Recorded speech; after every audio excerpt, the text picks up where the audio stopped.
We are here today with Ken Fleming, our FirstLight home care owner in Greater Charlotte, North Carolina, Rock Hill, Fort Mill, South Carolina. Ken, thanks so much for being with us, and thank you for service to our country. We would like to just gain your added feedback as a military veteran and successful franchise owner.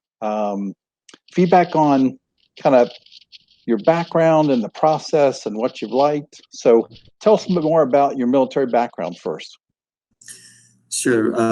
Jeff, I grew up in rural Alabama, and the military was an option for us to go into, to kind of get out of the small town and go see the world. In January 1988, I found myself in New Jersey doing push-ups in the snow. And it was quite a rude awakening for me. I served in the military a little bit less than 4 years. They gave us the early out, but between 88 and 91, and I served in Germany, and I served in the first Gulf War. And then after that, like I said, they gave us the option to get out early, and I said maybe I need to go try getting a college education and going about that route. So it was an eventful few years. I was in Germany when the Berlin Wall came down, which was pretty amazing. Wow. I was boots on the ground in the Middle East a month after Saddam invaded Kuwait and stayed through the end of that journey. One thing I didn't tell you, I actually volunteered to ride a ship back from Saudi Arabia to Germany to accompany our equipment. So I rode a ship back through the Suez Canal, the Straits of Gibraltar, and all of Oh that my gosh. after the end of the Gulf War. Talk about an experience. Wow. That is amazing. How do you think your military experience has benefited you as a franchise business owner? Sure. One thing is in the military, you don't have a choice to sleep in or to stay back. Get up and go tackle the chores of the day. And that's one thing, is basically being able to get up and tackle the day. Even if there's difficult tasks ahead, you just get up and do it. So that self-discipline that you learn in the military, you're able to apply that to the business world quite easily.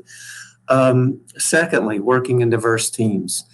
Again, I come from Southeast Alabama, and half of my graduating class from high school, half of them were African-American, half were Caucasian. So, we had that diversity that you would find in the rural South in that time in the 80s. But then when I joined the military, there was a lot more diversity. There was geographical diversity. There were people from all over the world that were serving in the military hoping to get their citizenship. And then some places like Puerto Rico. So in any preconceived notions you have to lose that and just work together as a team to accomplish the mission. And you realize you have commonalities with everybody, and you just continue to learn and grow as you meet, people from all different backgrounds. So that's another aspect, working with diverse teams. And then also, again, having a sense for the mission. So oftentimes I just ask myself, what am I trying to accomplish? What's the mission for the day? What am I trying to accomplish? And then let's just kind of cut to the chase and get that done.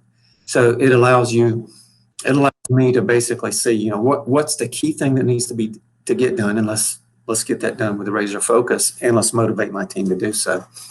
And then communicating clearly and in abundance over communication. That's key as well. And you learn that from the military, because, if everybody's not on the same page, there's going to be chaos. Yeah. So as a leader, you learn to do that with your team as well, so that everybody knows what's going on and what needs to be done. And, I was in a war zone. So, every day's a blessing, and I'm just happy to be here and happy to be able to do what we do, which is we take care of seniors. We help make their days brighter. And that's a blessing for me, to be able to still be here, to still be able to be alive and to make a difference in people's lives. Amen. Awesome. How about, what do you like best about owning a franchise? Jeff, almost every week, there's an independent around here that reaches out to us and asks us questions. And they've been here for many more years than we have, but they don't have the support that we do of the franchise. There's enough going on with a small business owner trying to figure everything out. One of my jokes I say is, I keep calling, all these departments. I call my technical department. I call my department. The only phone that's ringing is my own.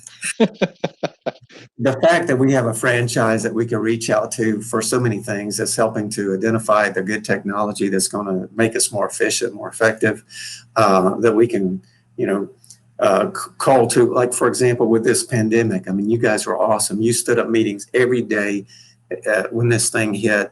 Any questions that we had, you guys took that and brought it back to us. You helped us to secure, protective equipment, the gloves, the mask, and everything that, again, the independents weren't able to get. You guys helped us secure that.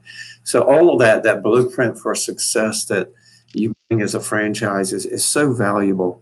There's so much work to be done as a business owner anyway. And if you're going out there and just trying to do it all, trying to carve a whole new path, you're just creating so much more work that a lot of times you don't have to, because there might be a great franchise that can help you to navigate that path. Sure. Great. As you know, last week I was actually at a wonderful event with some of my peers, and we were sharing best ideas, and they sort of serve as my board of directors. I bring an update to them for how the quarter looks. They challenge me. They write down things that I say that I'm going to do, and they hold me accountable. And again, sharing those best ideas is just wonderful. So that's another great thing that I see as part of a franchise, is especially the one that you've created, as one big family, one big network, that we can pick up the phone and we can ask somebody, hey, how did you say you're doing that again? How's that working out for you? And we'll hear from their experience. So every location is like a little lab that's willing to share their results with each other. That's a great way to put it, and you're right. I think that is a huge benefit we enjoy across the FirstLight system. Everybody always has hindsight, right? So looking back, based on what you know now, anything you would do different that would be advice to a veteran coming out of the military soon that you could help he or she with? What would you do different? One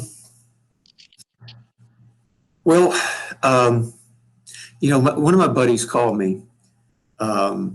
He called me about a month or so after I got discharged.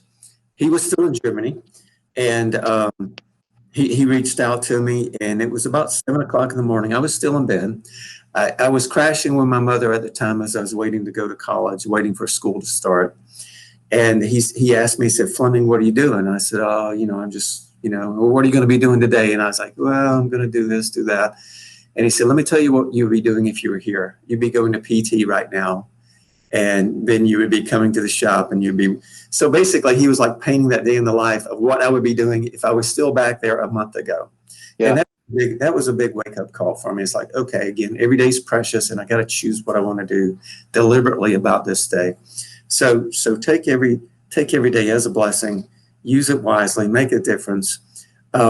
Specifically for me with starting this company, for me, this company was a blessing because I was able to stay home, Jeff, for the high school years of my second and third child. And I was able to be there for all their events. And that was just tremendously important because I traveled a lot. I traveled about 3 weeks out of the month for several years. So for me, it was a really nice thing. I would just say, I should have checked with my partner. We should have sounded things out a little bit more, because I think she had been out of the work world for a while. And I think that she would appreciate it if we got the kids through high school first before we jumped into starting our own company. So that was just, in retrospect, that's the one thing that I see that I might have done a little bit differently, as I might have taken something locally, consulting or what have you, and then waited until the kids were out of school just for her sake, so that she could have appreciated as much. Okay, sure. That's fair. How about advice for specifically military vets and coming out soon? What advice would you give them on whether it be, franchise, one business for themselves, employment? Any thoughts there? Yeah, basically, you already have the skills that are necessary to be successful, the skills and traits that are necessary to be successful. You're already successful. You were successful in the military. You overcome so many obstacles and hurdles. So that belief in yourself and that ability to figure things out, you already have. So go with it.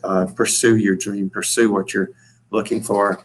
We're all familiar with the concept of the nagging voice, the nagging voice that tells you got to stop. You're not going to be able to do this. You're not going to be able to climb that wall. You're not going to be able to, crawl across underneath that barbed wire, or get up and, work all day and all night loading missiles on my part, for the helicopters whenever they're at ranges or out, in the Middle East. You can do it. You've already been through so much more than anything you're going to be challenged as a small business owner. You just have to believe in yourself and hopefully surround yourself with team members that do believe in you, that, being able to shut that voice up and just put it away and not listen to it when you're physically, mentally exhausted. That's what's key. You've done it before, and now do it for yourself. Great advice. How about, we have the honor, of course, at FirstLight to serve veterans, all walks of life, all ages. What has that meant to you personally to provide home care to veterans? Jeff, it's been a blessing. We've been able to take care of World War II veterans, which is just tremendous. And there was a fellow that comes to mind, and I had met with him several times, him and his son. I sat at their kitchen table when I did the initial intake, when I initiated his claim for his long-term care insurance. When that paperwork came in, and he needed to review it so he could make a phone call or two. And I knew he was a Korean War veteran, and I knew he was one of the first ones to enter Korea when the war started. And but I didn't realize until I went to his funeral that he was a Bronze Star. He had Purple Hearts, and it was just amazing. And I was just so blessed that we had the opportunity to take care of him. So for me, every veteran has their own journey, and our goal is to make their day brighter. It is, to give them their best day that we can give them when we're with them. And it's just really rewarding whenever we have the chance to help folks out. And I really like it when I get the chance to, sit there on their sofa and hear some of their stories and ask them about those things that are hanging up on the wall, whether it be pictures or medals or flags. And it means a lot to me to be able to assist other veterans, especially ones that might be struggling physically or mentally. Yes, that makes all the difference in the world. I'm with you completely. Great that we can give back like that and make a difference in people's lives, especially veterans. Well, Ken, we really appreciate your time today. Thank you again for all you do for FirstLight Home Care and Greater Charlotte, Fort Mill, Rock Hill as well. And as you continue to grow, all the best success to you. And we appreciate Ken Fleming, FirstLight Home Care owner. Thanks again, Ken. Thanks, Jeff.